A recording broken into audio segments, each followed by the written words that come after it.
চাষি ম্যাক্সিমাম আলুটা ঢুকিয়ে দিয়েছে। তাহলে ম্যাক্সিমাম যদি আলুটা ঢুকিয়ে দেয়, চাষি যদি বিক্রি না করে, একটা টাইম কিন্তু আলুর ভবিষ্যৎ খুব খারাপ হতে পারে। অতএব চাষি ভাইদিকে আমরা বলতে চাই যে আলু আপনারা বাজার যাই হোক ধাপে ধাপে আলু আপনারা বিক্রি করুন। রেকর্ড পরিমাণ আলু লোড হতে চলেছে বাংলায়, এমনই তথ্য উঠে এসেছে সরকারি সমীক্ষায়, যার ফলে কষ্ট করে আলু চাষ করেও উপযুক্ত দাম পাচ্ছেন না কৃষকেরা। বিগত দুদিনে অকাল শিলাবৃষ্টির পরেও থমথমে আলুর বাজার। আসলে দিন যত যাচ্ছে ততই বেশি করে আলু চাষে ঝুঁকছেন বাংলার প্রান্তিক কৃষকরা। আগে শীতকালে গ্রাম বাংলায় আলুর জমির পাশাপাশি চোখে পড়ত জমির পর জমি হলুদ সর্ষে ক্ষেত, কিন্তু এখন চারিদিকে শুধু আলু আর আলু। তাই আলু চাষ করে লাভবান হতে হলে ভরসা এখন বিকল্প চাষ, বলছেন জিরো থেকে হিরো হওয়া বিশিষ্ট আলু চাষী ও ব্যবসায়ী মহাদেব মণ্ডল। চাষবাস আর পশুপালন নিয়ে যার দূরদৃষ্টি আর কঠোর পরিশ্রমের ফলে আজ বাঁকুড়ার একটি পিছিয়ে পড়া গ্রাম জয়পুর জায়গা করে নিয়েছে পশ্চিমবঙ্গের পর্যটন মানচিত্রে। সেই মহাদেব মণ্ডল আজকে আছেন ইন্ডিয়া পটেটো নিউজের সঙ্গে। শুধু আলু নয়, আলুর পাশাপাশি বিভিন্ন বিকল্প শাকসবজির চাষ করে আর ইমু, কোয়েল, টার্কির মতো বিকল্প পশু পাখির চাষ করে একজন প্রান্তিক কৃষক থেকে আজ মহাদেব মণ্ডল একজন কোটিপতি কৃষক। তার প্রতিষ্ঠিত ইকো ফ্রেন্ডলি বনলতা রিসর্টের নাম আজ ছড়িয়ে পড়েছে দেশের সীমানা ছাড়িয়ে বিদেশেও। চলুন এখন ওনার সঙ্গে কথা বলে জেনে নেওয়া যাক আলু ছাড়া আর কোন কোন বিকল্প চাষে লক্ষ লক্ষ টাকা আয় সম্ভব। পাশাপাশি দেখাবো এবছর আলুর বাজার ও প্রান্তিক কৃষকদের উদ্দেশ্যে কি বলছেন তিনি। চ্যানেলে নতুন হলে ইউটিউব চ্যানেলটি সাবস্ক্রাইব ও ফেসবুক পেজটি ফলো করুন। আর এই গুরুত্বপূর্ণ প্রতিবেদনটিকে প্রচুর পরিমাণে শেয়ার করে গ্রাম বাংলার প্রতিটি প্রান্তিক মানুষের কাছে পৌঁছে দিন। মহাদেব বাবু নমস্কার। নমস্কার। মহাদেব বাবু কেমন আছেন বলুন? ভালো আছি। মহাদেব বাবু, আলু তো বাংলাতে এখন জোর কদমে লোডিং চলছে। প্রথমে বলুন যে আপনাদের এই দক্ষিণবঙ্গে বৃষ্টি কেমন হচ্ছে? বৃষ্টি এই দুদিন মাঝামাঝি বৃষ্টি হচ্ছে, তবে খুব বেশি একটা না। এতে এই বৃষ্টিতে কিন্তু ফসল যে সবজি, যে কাঁচা সবজি, তার পক্ষে খুব উপকার হচ্ছে। মানে ক্ষয়ক্ষতি ব্যাপার বলে কিছু নেই? ক্ষয়ক্ষতি কিচ্ছু নাই আলুতে। আলু ঠান্ডা জিনিস, ঠান্ডা জিনিসে আলু ঠান্ডাতে ভালো থাকে। আমরা হয়তো কিছু লোক ভাবছি যে এই বৃষ্টিতে আলু পচে যাবে। এই বৃষ্টিতে আলু পচার কথা লয়, তবে আমরা জমিতে যেহেতু সব জমিতে ঘুরতে পারিনি, হয়তো খুব নিচু এলাকার আলু যেগুলো একটু গরম টরম পেয়েছে, দু চারটে পচাপুচি হতে পারে, কিন্তু বিশেষ কিছু ক্ষতি হতে পারেনি। আমরা একদম আপনার রিসর্টে রয়েছি, বনলতা রিসর্ট। এখানে মানে জয়পুর সারাউন্ডিং এরিয়াতে আজকে মানে আলুর দাম কি আছে অ্যাপ্রক্স? জ্যোতি আলুর আজকের ওই 80 থেকে 85,000-এর ভিতরে দাম হচ্ছে। মানে 200 প্যাকেটের হিসাবে 200 প্যাকেট আলু ডেলিভারি 80,000 থেকে 85,000 স্টোর ডেলিভারি। Store delivery. আর জ্যোতি আলুর যেটা মাঠের আজকে অনেকে কিনতে যেতে পারছেনি, কারণ মাঠ থেকে আলুটা উঠছেনি, কাদা হয়ে যাবে। ব্যবসায়ীরা কিছু ভয় করছে, আর চাষিরাও ভয় করছে যে এই মাটিটা আলুটা লিগেলে স্টোরে ক্ষতি হতে পারে। ওই লেগে বাজারটা ঠিকমতো বুঝতে পারা যাচ্ছে না যে কতটা আজকে দাম হচ্ছে। আপনাদের এই জয়পুর ব্লক যে এরিয়াটা রয়েছে, এখানে মোটামুটি আলু খুদাই কতটা কমপ্লিট হয়েছে বলে মনে হয়? আমাদের এখানে এখনো 15 থেকে 20% আলু টোটাল মাঠে পড়ে আছে। সেই আলুটা ক্ষয়ক্ষতি হবে না মনে হচ্ছে? না, বিশেষ কিছু হবে না, একটু আধটু যেতে পারে, ওটা কিছু বিশেষ কিছু নয়। আর আপনাদের এদিকে শিলাবৃষ্টি হয়েছে নাকি? না, শিলা এর আগে জল হয়েছিল, তাতে কিছু ক্ষতি হয়নি। আর তার আগে তো মানে যখন সপ্তাহখানেক আগে যেটা ছিল, দেখলাম মাঠগুলো পুরো মানে সেই তুষারপাতের মতো, তাতে কিছু হয়নি। আবার আজকে দেখলাম যে আপনাদের এখানে নাকি একটা কোথায় মাঠ থেকে আলু তোলার সময় নাকি গাড়ি নাকি পাল্টি হয়ে গেছে দেখলাম আমি এই কিছুক্ষণ আগে অন্য চ্যানেলে দেখলাম। গাড়িটা পাল্টি হয়েছে শুধু একমাত্র বৃষ্টি হয়েছে তো রাস্তাগুলোতে, মানে ঠিক মতো গাড়ি নরম হয়ে গেছে মাটিটা, সে লেগে ঠিক মতো গাড়িটা বেরোতে পারছেনি। মহাদেব বাবু, এই বছরে কৃষকরা বেশি আলু রাখছেন। আপনি একজন অভিজ্ঞ আলু ব্যবসায়ী, বহু বছর ধরে ব্যবসার সঙ্গে যুক্ত রয়েছেন, আলু ব্যবসার সঙ্গে। কি মনে হচ্ছে এই বছরটা কেমন যেতে পারে? যদি আচ্ছা লোডিং এর ব্যাপারটা আগে বলুন, কেমন লোডিং হতে পারে বলুন দেখি। লোডিং তো 100% হয়ে যাবে, মানে 100, মানে বাংলাতে বলছি ফুল কোল্ড স্টোরেজ ভর্তি হয়ে যাবে এই বছর বাংলাতে। বাংলাতে। আর এবারে ব্যাপারটা হচ্ছে যে আলু রাখলে আলুর যে ব্যাপারটা মানে অর্থাৎ এখন ধরুন কৃষকরা ন্যায্য দাম পাচ্ছেন না বলে তারা আলুটা বিক্রি করে দিচ্ছেন। আমি সেটাই বলছি যে ওভারঅল কি হবে, মানে আনলোডিং টাইমে আলুর কি মানে ন্যায্য দাম পাবে কৃষকরা? এখন আপনি একটা আমার কথা শুনুন, আমাদের যদি এরকম গত বছর যে আলুর দাম হয়েছিল, খুব মানে বৃষ্টি হয়নি 3 মাস 4 মাস, খুব ফসল কিন্তু হতে পারেনি। এবছর কিন্তু বৃষ্টি হওয়ার লেগে কিন্তু ফসল কিন্তু ভালো হবে। ফসল যদি আম যেমন হচ্ছে আমাদের, আম কিন্তু ভালো আছে, কাঁঠাল ভালো আছে, আর আমাদের সন্নে গাছ, সন্নে ফুল বা সন্নে খাড়া কিন্তু প্রচুর পরিমাণে হয়েছে। অতএব আলুর যদি আমাদের কৃষক ভাইয়েরা মনে করেন যে আমরা খুব বেশি দাম পাবো, তাহলে কিন্তু ভুল ধারণা। আমাদের কৃষক ভাইদেরকে বলতে চাই আমরা যে আলু কিন্তু বিক্রি করা উচিত, বিক্রি করা উচিত। কারণ ব্যবসায়ীরা আলু কিন্তু খুব কম রেখেছে, কারণ ব্যবসায়ীরা গোটা ভারতবর্ষ জুড়ে খবর রেখেছিল, দিয়ে কিন্তু যখন তাদের দেখছে আমাদের পড়তা হবে নি, ওই লেগে ব্যবসায়ীরা কিন্তু আলু কম কিনেছে। সে লেগে চাষি ম্যাক্সিমাম আলুটা ঢুকিয়ে দিয়েছে। তাহলে ম্যাক্সিমাম যদি আলুটা ঢুকিয়ে দেয়, চাষি যদি বিক্রি না করে, একটা টাইম কিন্তু আলুর ভবিষ্যৎ খুব খারাপ হতে পারে। অতএব চাষি ভাইদিকে আমরা বলতে চাই যে আলু আপনারা বাজার যাই হোক ধাপে ধাপে আলু আপনারা বিক্রি করুন। যদি না বিক্রি করেন তাহলে কিন্তু ভবিষ্যতে খুব খারাপ হতে পারে। তবে আমাদের আলু নিয়ে তো 100% বলা যায় না। আজকে ধরুন যদি পরপর 15 দিন প্রচুর পরিমাণে বৃষ্টি হয়, খুব ক্ষয়ক্ষতি হয়ে গেল, তখন কিন্তু আলুর দাম বেড়ে যেতে পারে। এখন সেটা আশা নিরাশার উপরে, কিন্তু আমরা যদি কেউ 10 গাড়ি আলু রেখেছি, কি কেউ 5 গাড়ি আলু রেখেছি, আমরা 100 প্যাকেট করে আস্তে আস্তে করে বিক্রি করা আমাদের উচিত। যদি আমরা বিক্রি না করি, একসঙ্গে যদি বলি বিক্রি করব, তাহলে কিন্তু আমাদের খুব লস হয়ে যাবার সম্ভাবনা বেশি। মানে এটা কি এই পরিপ্রেক্ষিতে বলছেন যে আমরা দেখতে পাই যে প্রথম দিকে যখন আনলোডিং হয় তখন কৃষকরা খুব বেশি আলু কিনে না বা কৃষকরা স্টোর দিয়ে আসে না, তখন ব্যবসায়ীরাই বেশি আলুটা বিক্রি করে? আমাদের ব্যবসাদাররা যদি আলুটা বেশি রাখতো, তাহলে ব্যবসাদাররা আলুটা কিন্তু বিক্রি করতো। চাষি ভাইয়েরা আলুটা কিন্তু বিক্রি করতে চাইবেনি লোকসানের ভয়ে। তো লোকসানের ভয়ে যদি বিক্রি করতে না চায়, তাহলে কিন্তু ক্ষতি হবে।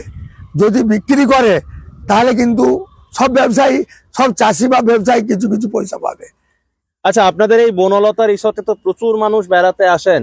এখানে ধরুন এখন বর্তমানে রুম মানে ন্যূনতম থেকে উচ্চতম কিরকম খরচ রয়েছে একদিন থাকার জন্য? আমাদের 2200 টাকার থেকে আমাদের 4000 টাকা পর্যন্ত রুমের ভাড়া থাকে। ধরুন যারা যোগাযোগ করবে, যদি একটু ফোন নাম্বার শেয়ার করেন কারো। আমাদের ফোন নাম্বার 9434202027 আমার ফোন নাম্বার। আচ্ছা, আর অফিসের নাম্বার হচ্ছে 9732311706। আচ্ছা, এবারে আমি একটু চলুন আপনার সঙ্গে ঘুরে দেখে। আপনি বলছেন যে আমাদের এখানে যে সবজি বিশেষ করে, হ্যাঁ আমি বিশেষ করে যে এর আগে তো আমি একটা বলেছিলাম, দেখুন আলুটা এতটা না চাষ করে আমরা যদি ফসলগুলো 3 ভাগে ভাগ করতে পারি, তাহলে কিন্তু আমাদের আলুর উপরে ক্ষয়ক্ষতিটা কম হবে। আলু চাষের সময় আমি কিন্তু এইটা একটা বলেছিলাম, মানে বিকল্প চাষ যেটা বলেছিলাম, তেমন কিছু কিছু আপনাদেরকে আজও দেখাবো, আপনারা এটা একটু দেখুন। একদম বিকল্প চাষ আমরা প্রথমে শুরু করব হচ্ছে একদম এটা কি বলে ইচড় থেকে শুরু করব। যদি একটু বিস্তারিত তুলে ধরেন। ইচড় থেকে যেমন আজকে বিগত 5-6 বছর এই এত সুন্দর এই যে ইঁচড়, যে কাঁঠালের ইঁচড়ের গাছ বা এই ইঁচড় যে তো ফলেছে এই বছর, মানে এত ফসল ভালো কিন্তু বিগত 4-5 বছর হয়নি। এই যে যদি এই কাঁচা ফসল যদি এইরকম হতে থাকে, তাহলে কিন্তু এই মানুষ আলু কম খাবে। কারণ ইঁচড় কিন্তু 2-3 মাস এখন খেতে চাইবে, 2-3 মাস ইঁচড়টা খেতে চাইবে। তাহলে মানে আমাদের আলুর তখন খরচটা কম হবে। আমরা ওই লেগেই বলছি যে যদি বিকল্প চাষ আমরা করতে পারি, তাহলে আলুতে আমাদের ক্ষয়ক্ষতি, মানে আলু চাষ থেকে ক্ষয়ক্ষতি থেকে আমরা বাঁচতে পারবো। মানে এটা কিন্তু ভালো যুক্তি দিয়েছেন, কারণ আলু চাষীদের যে সমস্যাগুলো থাকে এটা প্রত্যেক বছরই দেখা যায় কম বেশি, মানে লাভের থেকে লোকসানটাই তুলনামূলক বেশি হয়। প্রত্যেকেই সেটা এগ্রি করবে। তার থেকে যদি আলুর পাশাপাশি আলুটার থেকে 10% কমাতে বলছি, বিভিন্ন রকমের সবজি বিকল্প চাষ। বিকল্প তো চাষ। আমরা ইচড় দেখলাম, আর কি এই রয়েছে? ইঁচড় আছে, চলুন আরো। এখন তো ধরুন মার্চ মাস, হ্যাঁ। এখন তো সবকিছু দেখাতে পারবো নি। যেমন আমার বাগানে যেগুলো আছে আমি এখন তা দেখাতে পারবো। চলুন।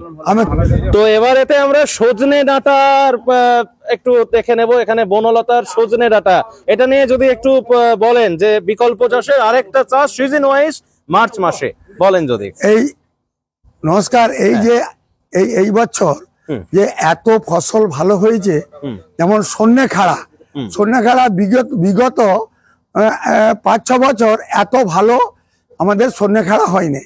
কারণ এই বছর দেখুন, আজকে সন্ধ্যে খাড়ার দাম আছে 20 থেকে 30 টাকা কিলো। সন্ধ্যে খাড়া 30 টাকা কিলো। তাহলে এই যদি অন্য বছর 120 টাকা কিলো থাকে, কানে আজকে 30 টাকা কিলো। খুব ভালো ঝড় জল হয়নি, ফসল খুব ভালো হয়েছে। তাহলে আমাদের এই সন্ধ্যে খাড়া কিন্তু আমরা কিন্তু এখন 2 মাস 3 মাস খেতে পারবো। তাহলে এইটা একটা আমাদের আলুর পক্ষে ক্ষতি। তাহলে আলু যদি এইটাও কিন্তু আলু কম খাবে। তাহলে আমরা যদি ভাবি যে আলুকে রেখে দেবো একবারে শেষ দিন পর্যন্ত, তাহলে কিন্তু আলুর পক্ষে আমাদের ক্ষতিকর আসবে। আমরা চাই যে আলু যেন কিছু কিছু করে বিক্রি করা উচিত। তার সঙ্গে ফসল যে এত ভালো ফসল হয়েছে, বিগত এই ফসল হয়নি। যেমন এত ভালো সন্ধ্যে খাড়া, দেখুন কত সুন্দর সন্ধ্যে খাড়া হয়েছে। এই সন্ধ্যে খাড়ার বাজারে আজকের দাম আছে 30 থেকে 40 টাকা কিলো। এর বেশি কিন্তু দাম না, এটা 120 টাকা কিলো থাকে অন্যান্য বছর। এই বছর দাম খুব কম। ভালো ফসলের জন্য ভালো ফসল হয়েছে, ওর জন্য দামটা কম। এই দেখুন এই যে খাড়া, এই কত সুন্দর এই বছর খাড়া হয়েছে এই খাড়া। তাহলে এই খাড়া কিন্তু অন্য বিগত 3-4 বছর এত ভালো খাড়া কিন্তু হয়নি। আমরা চাচ্ছি ওই দিকে এইটা কিন্তু 2-3 মাস কম দাম থাকবে খাড়াটা। তাহলে আলুটা কম খাবে। তাহলে আলু কম খেলে আলুটা স্টকটা বেড়ে যাবে আমাদের। ওইটাই চাইছি যে চাষিদের একবারে স্টকটা না করে কিছু কিছু চাষিরা বিক্রি করে যান আলুটা। এটাই চাইছি যে মানুষ নাহলে একবারে স্টক করে দিলে অসুবিধায় পড়ে যাবে। এটা কিন্তু আমার খুব ভালো লাগলো যে আপনি আজকে আমি এখানেতে এসেছিলাম বেড়াতেই বলতে গেলে, তো সেখানেতে আপনি আমাদেরকে এত সুন্দর একটা যে পরামর্শ দিলেন যে বিশেষ করে আলুর পাশাপাশি বিকল্প চাষ ইচড় দেখালেন। এবং তারপরে দেখছি মানে সিজনাল ওয়াইজ এত সুন্দর খাড়া কিন্তু কোনো বছর হয়নি, এত সুন্দর খাড়া। এবারেতে আমরা একটু আপনাদের এখানে আম চাষ কেমন করছেন একটু দেখি, আমের মুকুল কেমন রয়েছে বাবু একটু দেখি, বলুন। বিগত 3-4 বছর এইরকম আম কিন্তু আমাদের বাঁকুড়া জেলায় হয়নি। বাঁকুড়া জেলার কথা বলছি, যে এইরকম আম কিন্তু হয়নি। তা এই বছর এত ভালো আম হয়েছে, ভালোই মুকুল এসছে কিন্তু। আম হয়েছে। এবং এই আম এখন আমরা আমাদের রিসোর্টে চাটনি করার লেগে আমরা এই আম বাজারে কিনতে পাচ্ছি 40 টাকা কিলো আজকের দিনে। 40 টাকা কিলো আজকের দিনে। অন্য বছর 120 টাকা আজকের দিনে দাম ছিল আম। তাহলে আম এত ভালো ফসল হয়েছে। তাহলে আমটা কিন্তু আমাদের বিহারে বা ইউপিতে বা ঝাড়খণ্ডে আমাদের আম যারা রুটি খায় তারা কিন্তু আম পেলে আলু কিন্তু কম খাবে। তাহলে আমাদের চাটনি দিয়ে রুটিটা কিন্তু আমাদের যারা বিহারের ইউপির লোক তারা কিন্তু আম পাকা দিয়ে রুটি খেতে খুব ভালোবাসে। আর তখন কিন্তু আলুটার আমাদের খরচ কম হবে। ওই লেগে আমরা চাষি ভাইদিক বলছি, পেছনে ফসল খুব ভালো আছে। অতএব আপনারা একটু মাথায় চিন্তা ভাবনা রাখবেন যাতে আলুটা বিভিন্ন সময় কিছু কিছু করে বিক্রি করা যায়। বিক্রি করে আপনাদেরকে এই বছরটার মতন পেরিয়ে যেতে হবে। অন্য বছর প্রথম থেকে কিছু কিছু করে বিচে যাবেন। অন্য বছর আপনারা মাঠে আলু বিচে দেন, এই বছর মাঠে বিজলেননি কেন? কারণ কি, আপনারা দাম কম ছিল। তো দাম কেন কম হয়েছিল আপনারা এটা তো ভাবলেননি যে আমাদের ফসল খুব ভালো হয়েছে ওই লেগে দাম কম হয়েছে। শুধু আমাদের রাজ্যে নয়, আমাদের উত্তরপ্রদেশ, আসাম, গুয়াহাটি, আমাদের হচ্ছে গুজরাট, এমপি সব জায়গাতে কিন্তু আলু ভালো হয়েছে। তাহলে আর ফসল ভালো হয়েছে। তাহলে আমরা সব আলুটাই কিন্তু স্টোরে রেখে দিনু, আমরা বিক্রি না করে। কিছু বিলে আমাদের ভালো হতো, আমরা বিক্রি করলুম না, দামটা কম ছিল বলে। কিন্তু কেন কম ছিল বলে মনে হয়? কেন কম ছিল? আমাদের ফসলটা তো খুব ভালো হয়েছে, হুম, প্রাকৃতিক বিপর্যয় হয় না, ওই লেগেই তো ফসলটা ভালো হয়েছে। মানে 6 প্যাকেট করে আলু হয়েছে, 6 প্যাকেট। আর বছর হয়েছিল 3 প্যাকেট করে আলু, এবছর 6 প্যাকেট করে আলু হয়েছে। আর বীজের দাম কিন্তু এবছর 3200 টাকা ছিল, সেটা নেমে আমাদের 1000 টাকা চলে এসেছিল। বহু চাষি শেষের দিকে নিচু এলাকায় আলু লাগিয়ে দিয়েছিল, সেই আলুটা প্রোডাকশন বেশি হয়ে গেছে। তাহলে আমাদের কি করতে হলো? প্রোডাকশনটা বেশি হয়ে গেল, তাহলে সেই লেগেই তো বাজারটা কম। আর এত আলু যদি পেছনে ফসল ভালো থাকে তাহলে তো সবটা খেতে পারবে নি, খেতে পারবে, দামটা কমে যেতে হবে। তাহলে কমে গেলে চাষির খুব লস হবে। তাহলে চাষির লস হবার আগেতেই কিছু কিছু করে বেঁচে যাক, আমার মনে হয় ভালো হবে। তারপরে প্রকৃতি কি করবে ওটা জানিনি। যদি প্রকৃতি কোনো ঝড় জল বৃষ্টি খুব ক্ষয়ক্ষতি হয়ে গেল, তখন তো আলু খেতেই হবে, সেটা এখন বলা যাবে নি প্রকৃতি কি করবে। এমনি সাধারণ যদি স্বাভাবিক অবস্থায় থাকে তাহলে কিন্তু আলুর দাম খুব একটা বেশি বাড়তে পারবে নি মনে হচ্ছে। তারপরে আমার যতটুকু অভিজ্ঞতা, এরপরে এর বেশি আমি আর আলু নিয়ে আর বলতে পারবো না। কেন আম চাষ খুব ভালো হয়েছে, আমের ফসল ভালো হবে, আম ভালো খেতে পাবে কি হচ্ছে চাষিরা, একটু বলতে পারি। বেশ, আরেকটি জিনিস আচ্ছা চলুন। তো হ্যাঁ, এবারে যদি আমাদের এটা কি কাঁচকলা নাকি? কাঁচকলা এই চাষ সম্পর্কে যদি একটু দর্শকদের জানকারি দেন। আচ্ছা, গত বছর আজ 2-3 বছর ধরে আমরা কিন্তু আমাদের রিসোর্টে এই কাঁচকলা গাছ লাগাচ্ছি। তো গত 3 বছর ধরে এইরকম কালো কাঁচকলা আমাদের হয়নি, কারণ এবছর এত ওয়েদার ভালো, এতে প্রায় আমাদের 200 কাঁচকলা গাছ আছে। তো প্রত্যেকটা গাছে এত কাঁচকলা ধরেছে যে কি বলবো, মানে এই ফসলটাও কিন্তু এই বছর খুব ভালো হয়েছে। এখন এই কাঁচকলা আপনি বিশ্বাস করুন, আমাদের 200টা গাছে 100টা কিন্তু কাঁচকলা ফলে গেছে। তাহলে এই কাঁচকলাটাও কিন্তু মানে বাজারে 500 টাকা কাঁদি, এক কাঁদি মানে 120 কাঁচকলার দাম হচ্ছে 500 টাকা। এইটাও কিন্তু প্রচুর পরিমাণে হয়েছে, এটাও কিন্তু ফসলটা একটা ভালো, আমাদের তরকারি কাঁচকলা কিন্তু প্রচুর পরিমাণে লাগে, এটাও কিন্তু খুব ভালো এবছর ফসল কিন্তু হয়েছে। আর আরেকটা জিনিস বলছি আপনাদিকে, আমি প্রত্যেকদিন বাজারে যাই, তো বাজারে গত বছর যে যেমন আমাদের সবজির দাম, যেমন করলা কিন্তু 50 টাকা 60 টাকা কেজি ছিল, আজকের দিনে করলা হচ্ছে 20 টাকা কিলো এবং সাফিসিয়েন্ট আমদানি। আজকের দিনে কুঁদরি হচ্ছে 7 টাকা থেকে 8 টাকা কিলো বাজারে, প্রচুর কিন্তু আমদানি। আমি পাইকারি দাম বলছি, আমাদের যেখানে উঠছে মালটা সেখানে দাম বলছি, খুচরো বাজারটা কিন্তু আমি বলছি নি। আর একটা জিনিস বলছি, আমাদের শশাও কিন্তু এবছর খুব ভালো হয়েছে, লাউ ভালো হয়েছে, শুধু বেগুনের একটু বাজারটা উঁচু আছে, এবার 30 টাকা কিলো বেগুন। বাকি সমস্ত সবজির দামটাও কিন্তু কম। কেন কম না, ওয়েদার আমাদের এই যে বৃষ্টি দিচ্ছে 7 দিন 10 দিন ছাড়া, এতে কিন্তু ফসল আমাদের ভালো হবে। শিলাবৃষ্টি হয়ে গেলে আলাদা, আজ পর্যন্ত যে ফসল হয়েছে তাতে কিন্তু সবজির পরিমাণ আমাদের খুব ভালো হচ্ছে। আমরা চাই যে প্রত্যেক বছর চাষিদিকে বলছি, আপনারা একটা জিনিস দেখে নেবেন, যদি ইউপি, মধ্যপ্রদেশ, আসাম, গুয়াহাটি, যে গুজরাট, যেমন জায়গা, কিন্তু সব জায়গাতেই আলু চাষ খুব বেশি পরিমাণে বেড়ে যাচ্ছে, তার তুলনায় আমাদের পশ্চিমবাংলাতেও বাড়ছে।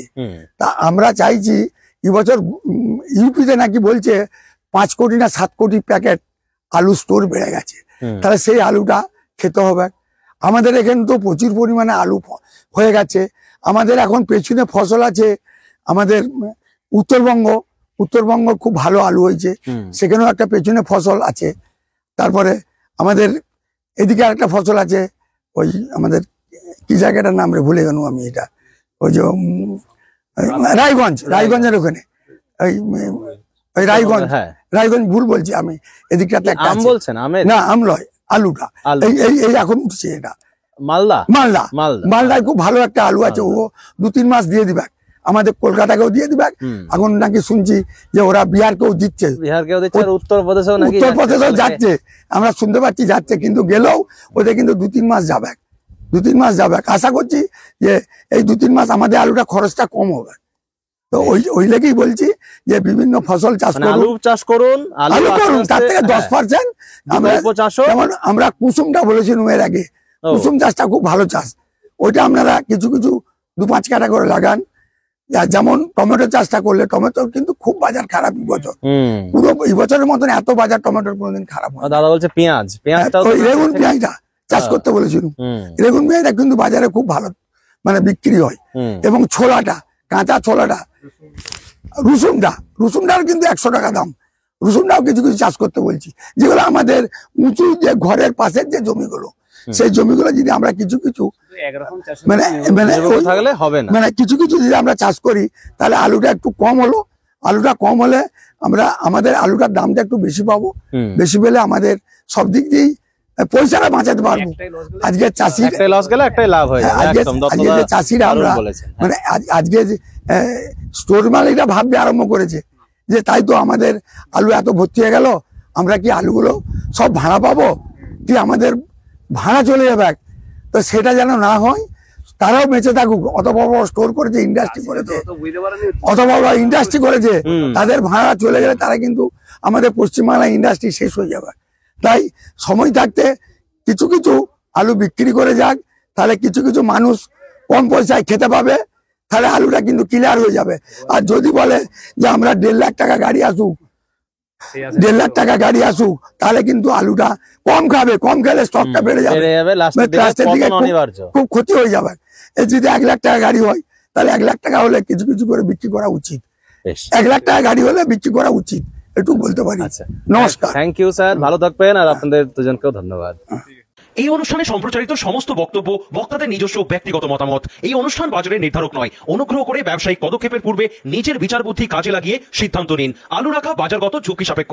আলু রাখার পূর্বে ইন্ডিয়া পটেটো অ্যাপ থেকে বিগত বছরের লোডিং আনলোডিং রিপোর্ট ও তার পরিপ্রেক্ষিতে আলুর দামের ওঠানামা দেখে নিন। আলুর সব খবর এখন একটা অ্যাপেই।